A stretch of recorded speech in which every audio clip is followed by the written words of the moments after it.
Anda masih setia dalam setiap editorial yang kami sajikan di ruang publik untuk dikonsumsi bagi seluruh masyarakat Indonesia, dari Sabang sampai Merauke dan dari Miangas sampai Pulau Rotendao.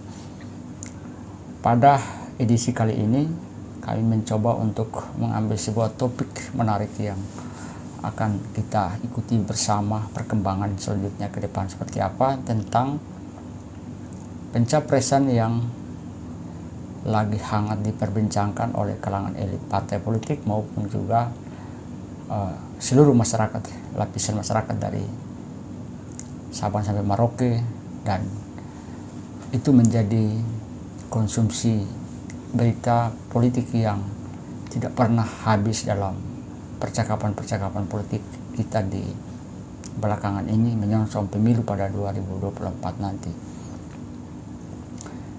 Saudara, kita dikagetkan dalam situasi politik di tahun 2022 ini dengan banyak fenomena politik yang terjadi, di mana bangsa ini perlu sekali untuk memikirkan secara baik pemimpin yang bisa melakukan banyak perubahan di masyarakat, dan itu kemudian menjadi konsumsi publik di mana-mana, termasuk partai politik, untuk menyeleksi secara hati-hati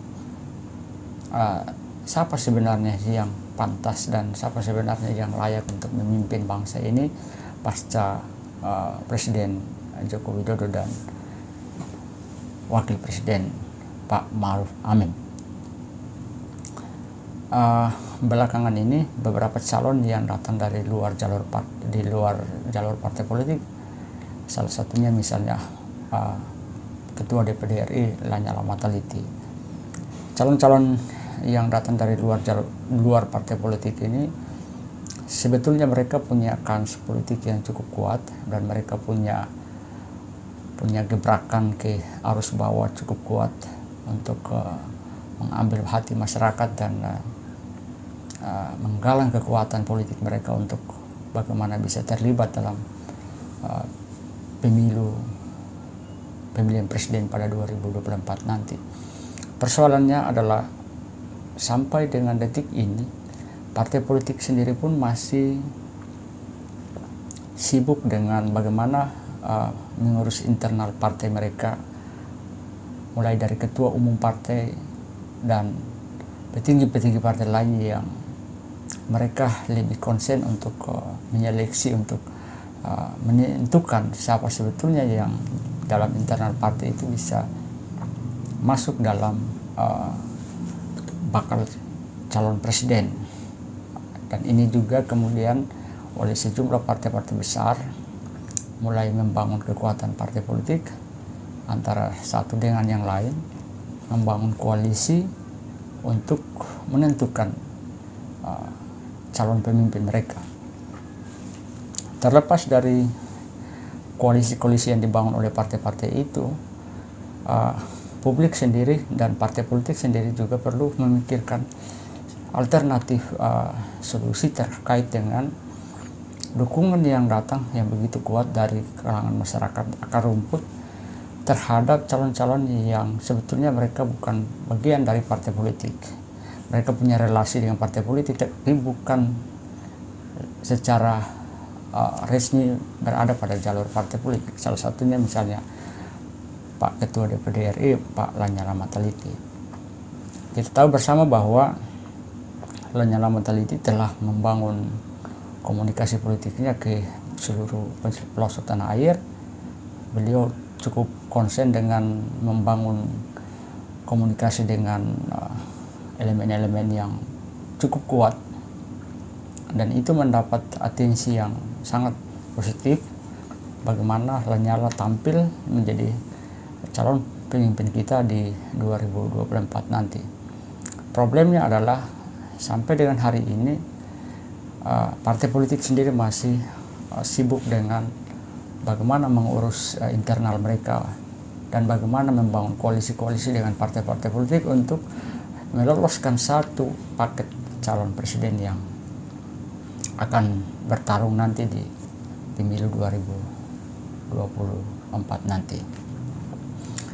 Saudara-saudara, kita diperhadapkan dengan fenomena politik yang luar biasa, tapi kita juga dihantui dengan sejumlah persoalan dalam negeri yang mana krisis ekonomi terjadi, harga kebutuhan hidup manusia, masyarakat makin tinggi, dan banyak potensi-potensi kekerasan, potensi-potensi perpecahan terjadi di bangsa ini yang harusnya disikapi oleh calon-calon pemimpin kita ke depan. Dan itu kembali lagi kepada siapa calon yang mampu untuk merawat persatuan kita dalam berbagai macam persoalan kebangsaan kita.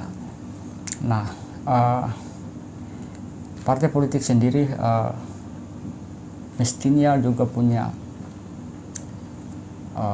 ruang yang terbuka untuk calon-calon yang di luar garis partai politik, dengan mempertimbangkan seberapa besar pengaruh dan seberapa kuat calon-calon ini untuk tampil dan menjadi calon yang diandalkan oleh koalisi partai maupun partai politik untuk ikut dalam pemilu 2024 nanti. Kita tahu bersama salah satu poin yang pernah dibicarakan oleh Pak Lanyala Mataliti sebagai Ketua DPD RI adalah beliau membicarakan tentang presiden threshold yang menurut beliau konstitusi kita belum memberi keleluasan secara baik terhadap masyarakat untuk menentukan pemimpin yang datang dari masyarakat. Problem ini kemudian meluas kemana-mana. Di berbagai lapisan masyarakat merespons apa yang disampaikan oleh Ketua DPD RI ini terkait dengan presiden threshold ini adalah sebuah solusi yang harus dilakukan oleh bangsa ini. Tapi di sisi lain adalah konstitusi kita belum dilakukan perubahan. Namun kekuasaan kita di level partai politik juga belum merespon itu secara baik. Nah, Mahkamah Konstitusi sendiri belum menerima keinginan untuk melakukan amandemen terhadap pasal yang diinginkan sebagaimana disampaikan oleh Ketua DPD RI. Nah, ini adalah sebuah dilema bangsa ini terkait dengan presiden threshold yang disampaikan oleh Ketua DPD RI. Nah, problem yang kita perlu sikapi ini, kemudian bagaimana kita bisa merespon itu dengan menciptakan demokrasi yang benar-benar berpihak kepada masyarakat, demokrasi yang benar-benar adil, dan itu bukan semata-mata karena keinginan elit partai atau bukan semata-mata karena keinginan para konglomerat, para petinggi-petinggi di bangsa ini, tetapi keinginan yang datang dari masyarakat itu sendiri. Calon-calon yang datang dari luar partai politik, misalnya Pak Lanyala Mataliti, mereka memiliki basis yang jelas. Problemnya adalah partai belum melihat itu sebagai sebuah potensi atau sebuah perbedaan politik yang harus dikelola dengan baik untuk kepentingan bangsa dan negara kita lebih baik lagi. Kita sebetulnya menginginkan persatuan, kita sebetulnya menginginkan bagaimana perbedaan pandangan kita terhadap politik dan pemimpin harus bisa menjadi sebuah kekuatan politik bersama dan menjadi kemasan yang lebih baik dalam iklim demokrasi yang baik untuk menciptakan pemimpin yang datang untuk seluruh kepentingan masyarakat kita. Ketika kekuasaan di level partai politik dan juga kekuasaan yang datang dari segelintir kelompok itu berbenturan dengan apa yang rakyat inginkan dan itu tidak sejalan dalam cita-cita menentukan pemimpin masa depan, maka bukan tidak mungkin banyak perpecahan itu akan bisa terjadi, dan itu akan menguras lagi energi bangsa ini untuk bagaimana menyelesaikan persoalan-persoalan kebangsaan. Di sini adalah titik nadir dari bagaimana merawat demokrasi kita secara baik antara rakyat, kekuasaan, dan partai politik, sehingga menciptakan pemimpin, menciptakan sebuah kekuasaan yang benar-benar datang dari rakyat, bukan datang dari segelintir orang atau hanya keinginan elit-elit partai politik. Kita juga dalam banyak berita kami mengulas bagaimana partai politik dan pimpinan-pimpinan partai politik itu membangun koalisi yang sehat, koalisi yang merakyat, koalisi yang mengedepankan demokrasi yang sehat, koalisi yang mengedepankan asas rakyat adalah pemilik kedaulatan di tanah air.